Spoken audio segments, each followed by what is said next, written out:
ropa vieja, tostones, and giraffes in Africa. This week, we're in Cuba and Tanzania with travel legend Joseph Rosendo. Traveling the world to bring you delicious dishes, tasty beverages, and interesting experiences. This is the Destination Eat Drink Podcast on the Radio Misfits Podcast Network. I'm Brent Peterson. Welcome to Destination Eat Drink, the travel podcast for foodies. Destination Eat Drink is for foodies who like to travel and travelers who love to eat. And this week, it's one of the icons of travel TV, Joseph Rosendo, talking about the new season of his show, Steppin' Out. But first, take a moment, rate and review the podcast. It really helps the show, and it helps other foodie travelers just like you find Destination Eat Drink. If there was a Mount Rushmore of travel TV, Joseph Rosendo would certainly be on it. He's won 6 Emmys, 42 Telly Awards, and multiple other awards, including France's Medal d'Or de Tourisme. His latest show, Steppin' Out, is in its 2nd season and is airing now on PBS. You can learn more at josephRosendo.com. Joseph tells me about visiting Cuba, where his grandfather is from, vibrant Malaysia, and Tanzania, where he saw an incredible assortment of wildlife. Plus, he shares the food that he enjoyed along the way. And I'm starving, so let's eat. Destination Eat Drink.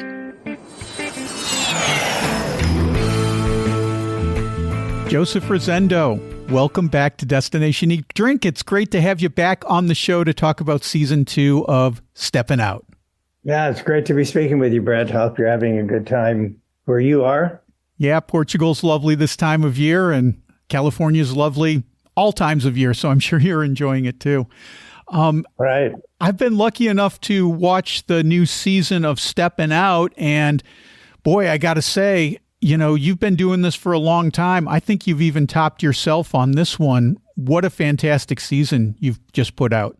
Thank you so much. I agree with you, actually. I did Travel Scope for 12 seasons, 135 shows, and then season 1. I believe you saw season 1 of Stepping Out, and season 2 we just completed shooting, and we're still in the final stages of editing and about to release to step out into season 3 of this series. And I agree with you. I think that Stepping Out is a step above even Travel Scope, and Travel Scope did pretty good with 6 Emmys and 50 Telly Awards and all those many years of airing. And Travel Scope is still airing around the country and around in Canada and most likely internationally too. We're working on getting some international distribution for Travel Scope, so that should be in the works. You may be able to watch me there in Portugal, but that's the goal anyway. That would be great because it's not easy to get PBS shows here in Portugal. So, yeah, it would be great to be able to see some of those. I wish PBS would do a more international thing. That would be great. But let's talk a little bit about the new season, because I want to hop into Cuba first, because it's fascinating to me for several reasons. One, on a personal level, I've never been there, so I'm always excited to, get as much into my brain as I can about Cuba. But for you, it must have been super exciting because you have Cuban heritage. Tell me a little bit about going back and revisiting your heritage in Cuba. Well, I had started the search, if you will, following my grandfather, Carlos Lasso, who was a cigar maker in Tampa when he came to the United States after the turn of the century. And we're talking about last century. And so I went to Tampa and did a show on him following his footsteps in Tampa, and the family in Tampa, which is where my mother is family from. Me and my siblings were born in Miami, but I went back to Tampa and shot a show. It was there for the Gasparilla Festival, and also followed in my grandfather's footsteps through Ybor City and the Cuban sections of Tampa, and continued that path or that journey when we went to Cuba this last March, a year ago, and covered the Havana and Pinar del Rio, which is where my grandfather was from. He was from Pinar del Rio, which is the tobacco center of Cuba. Is where all the tobacco is grown, and his family had a tobacco finca, a tobacco farm there. And when he came to the United States, he went to Tampa and worked as a blender of tobaccos for the Tampa cigar factory in Tampa. And so that was a interesting experience. It was fabulous to be there. It's fabulous to be in Cuba. And I start to recognize a lot of my own traits, and I certainly feel very comfortable with the people and their energies and the way they speak Spanish and the kind of basically spirit that they have. So it was great to be there. Got some good food. I know you want to cover some of the food. You know, Cuba is always going through some kind of trial and tribulations because of the United States boycott of 60 years that continues to roll along and hinder the Cuban people from their peace and prosperity.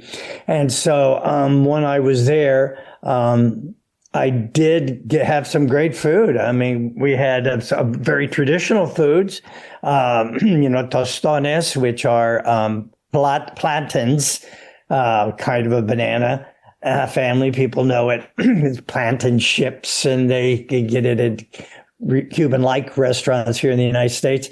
But we had that there. That's basically a squashed piece of a banana, if you think of the platen as being like that, and it makes a flat little mini tortilla, which then you fry up, and it's wonderful. So that we had that. We had ropa vieja, which means actually old clothes. And what ropa vieja is shredded beef with all sorts of different Cuban spices, yellow rice, which is very popular, and arroz con pollo, which is yellow rice and chicken normally. So we had some very traditional. There's a lot of fish when we were in Havana, and when we got to Pinar del Rio, more meat dishes. But Cuban food is very simple. Platanos is a mainstay, as it is throughout all of the Caribbean, and yuca, another mainstay, is a cassava, basically. I even worked a field with one of the farmers there when I was there. If you saw the Cuba show, you saw me doing that. And it was great. It was great. And then, there are a number of other attractions to Havana, particularly, and the rest of Cuba. Unfortunately, Americans are not allowed to fly directly to any other part of Cuba now. You have to go to Havana and then take a bus or rent a car or whatever you have to do. And, the United States continues to make it difficult for Americans to travel comfortably in Cuba. And it's one of my pet peeves, and certainly I think, an American shame that we've continued a boycott against this country for 60 years when we deal with China and Vietnam and Cambodia and other socialist and communist countries. So that's my political comment for the day. Yeah, it looked like, a decade and a half ago, that it was going to start to open up a little bit. And, these little tiny steps were happening. And then political winds changed in the United States, and that door slammed shut, unfortunately, which is why it's so great that you got to go there and see this beautiful country. And I got to go as a journalist and actually do a show. And, we covered a lot of... We covered the markets. We covered the Havana at night. We covered the sights. We went to a dance recital with a fabulous group there, and we took a walk along the Malecon and was there with the sunset and had a cigar sitting on the wall. The Malecon being the board, basically the oceanside walk that goes from the middle of Havana all the way down down into the other residential areas of Havana. So it was beautiful, yeah. And Havana Vieja is nice. It was helped revitalized by the European community. So that is where most of the tourists go. But just walk a couple of streets off of Havana Vieja and you're in the heart of Havana and you're in the heart of Cuba, and you'll see the conditions that Cubans have to live in. So that I certainly recommend anybody who has a chance to go to Havana. And our underwriter for Joseph Rosendo Stepping Out season 1 through 3, Rhodes Scholar, is got a wonderful tour to Havana that they give people, where you really do get to see, meet the people and help and learn. And it's, we have to travel under the auspices of helping the Cuban people. You can't do anything to help the Cuban government. You have to help the people. So all their experiences that they have are interactions with Cuban people in casa particulars and in small restaurants and local activities and events. Nothing run by the government. So even going to Hemingway's house is suspect. So anyway, so it's a strange world that we live in, and the continuing boycott is a good example of that. But there was some great food. Like I say, very traditional. This season was filled with great food, particularly in our Asian countries. We traveled to Malaysia and Taiwan. Malaysia particularly is amazing. Every state you go to has its own specialties. And breakfast in the morning's a treat with a teh tarik, which is kind of a pulled tea with milk and plenty of condensed milk, so there's plenty of sweetener in there, and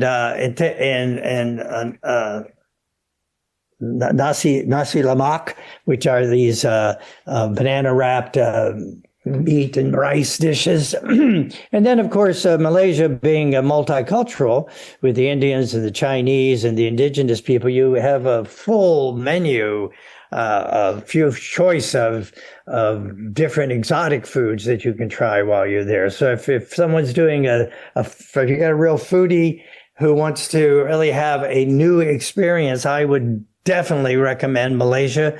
We're planning to go back this year and do another show on Malaysia covering Sabah and Sarawak, the former Borneo. And then we went back for our 15th show in Taiwan. And you can't ever go to Taiwan without eating some fabulous food, all kinds of noodle dishes, and of course, and then soups and seafood, magnificent seafood all throughout all of Taiwan,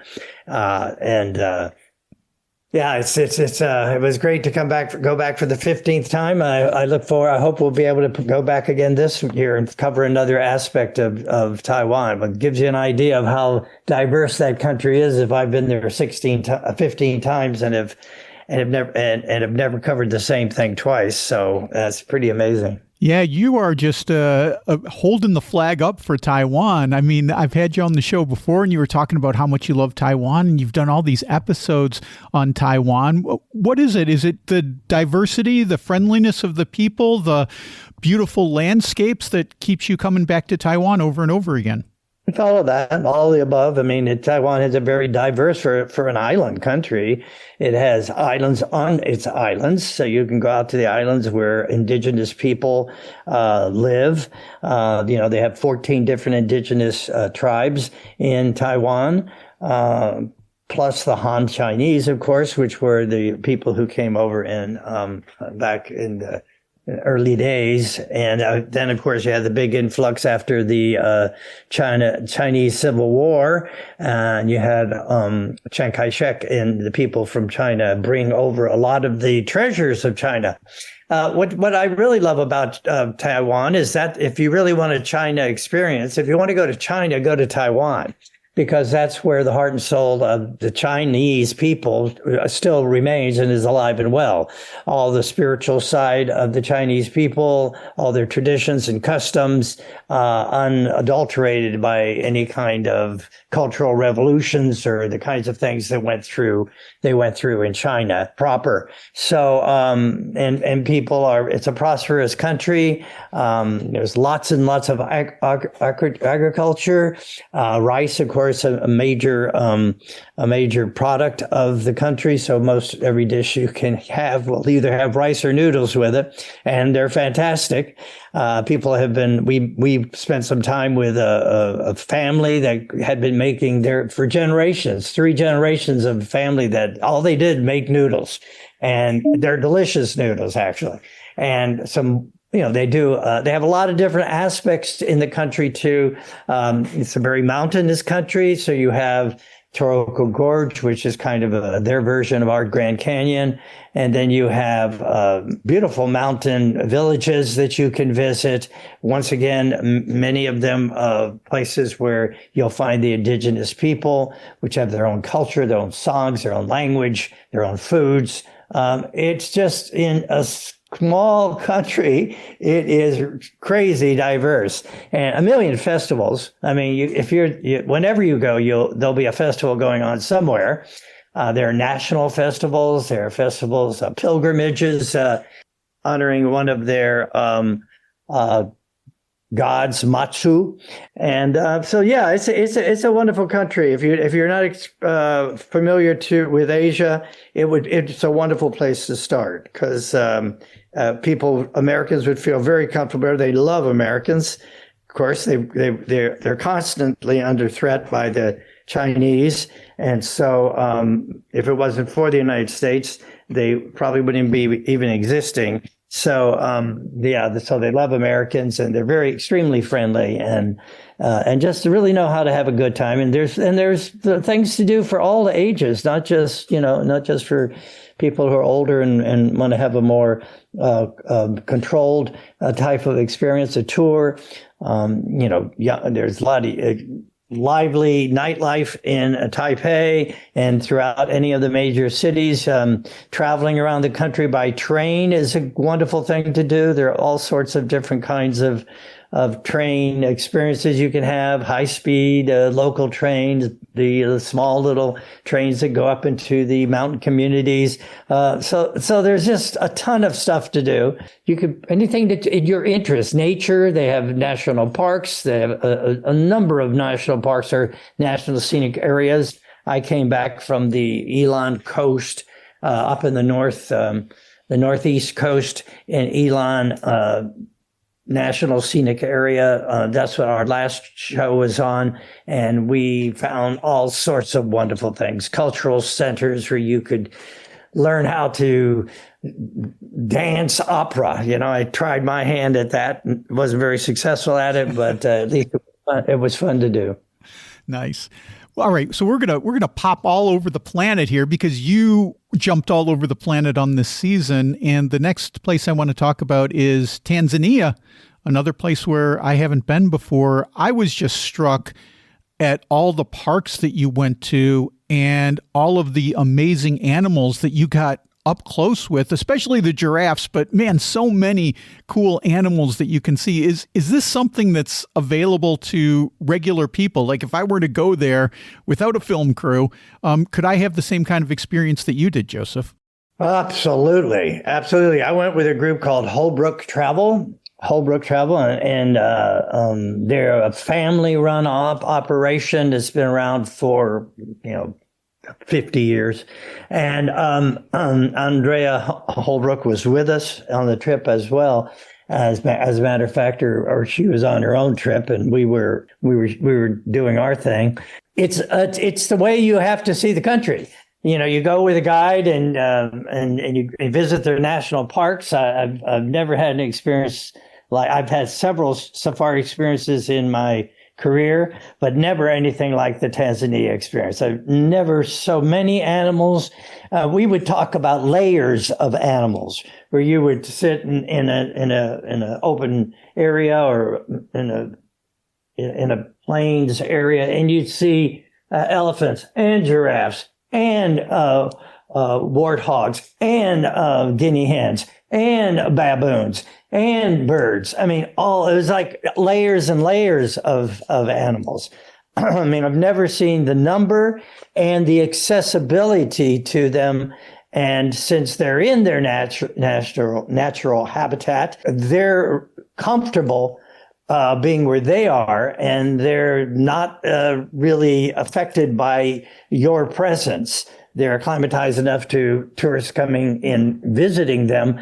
But the way that the visits in the Serengeti and some of the other national parks are handled are really so animal and ecologically friendly that impacting the animals is the last thing that you'll do, and you're basically hiding out and viewing the animals doing what they do. And it's wonderful that they feel comfortable enough to live their life with any kind of restraint. And you don't get that in some of the game parks around Africa, where they've been basically constructed and animals have been brought in, which is wonderful. It's a wonderful way to conserve the natural wildlife, the wildlife of Africa. We wouldn't even have any wildlife if it wasn't for tourism, I believe.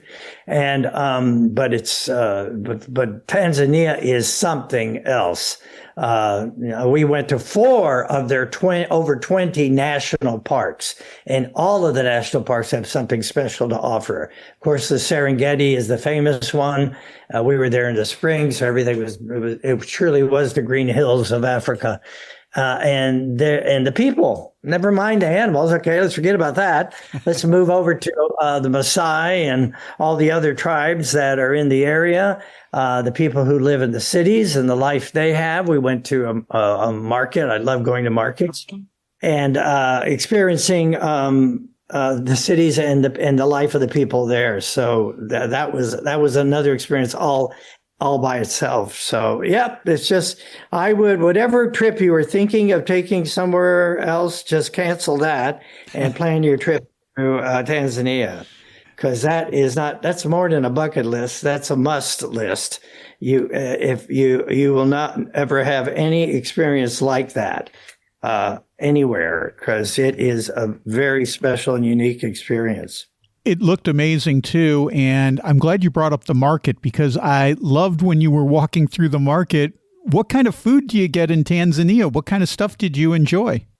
They have lots of different local foods. Plenty of meat dishes, but also plenty of fish dishes too. So they were always on the menu.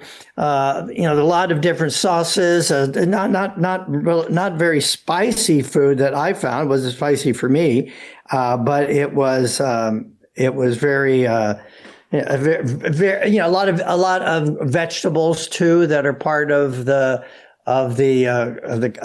cuisine. I mean, like in the market, you'll see all kinds of different vegetables, cabbages and carrots, and to complement all of their meat and fish dishes. It's hard for me to describe it beyond it being foods that have plenty of sauce and flavor to them. I eat a lot of fish, so I particularly liked the fact that there was quite a large offering of that on the menu. And fruits, of course, lots of fruits, all kinds of different fruits. So, so that's always part of every meal is some kind of a fruit dessert or something like that. Well, Joseph, before I let you go, you mentioned you got season 3. It sounds like in your pocket, you're thinking about it. Can you give us a little idea what you're planning for season 3? Well, we're always looking we're going to probably try to find some places close to home in the United States and support some of the destinations here in the United States. We got that on our agenda. And I have done some outreach in that area. We've also working with Malaysia again, as I mentioned, this time covering Borneo, the former Borneo, Sabah, and Sarawak, their states in the former Borneo. So it'll be pretty darn exotic and with natural emphasis, like they have orangutan sanctuaries and that kind of thing there, and you stay in river lodges, and it has a real rough and ready kind of experience there. So we're looking forward to that, plus covering the other aspects of that part of Malaysia as well. And then, I'm always looking to go back to Taiwan, so we'll see how that goes. But and we have some feelers out on destinations in France. I hope to be working with the folks from Le Boat again, the company that has boats throughout Europe and in Canada.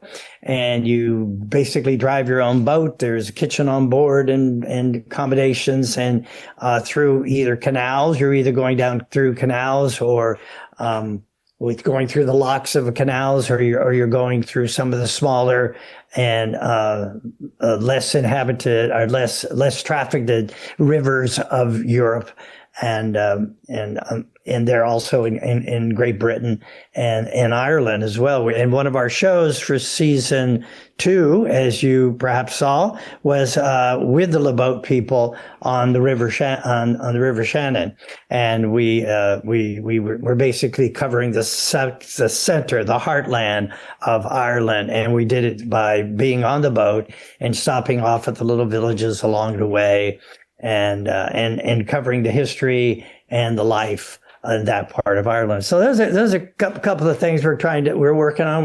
With the Le Boat people, we hope to put something together for Friuli, Venezia Giulia, one of the states of Italy, up in the north, adjacent to Austria. And that would be great. They have boats there, and I'd love to do something like that with them. Fantastic. I love all the places that you go, of course, but it's your perspective, your point of view that really makes the show exciting. So thanks for everything you do, Joseph. We'll have a link to the show in the show notes. Can I give out my website here? Yeah. Joseph Rosendo Presents. It's actually josephresendo.com. That's the new website. Oh, Travels.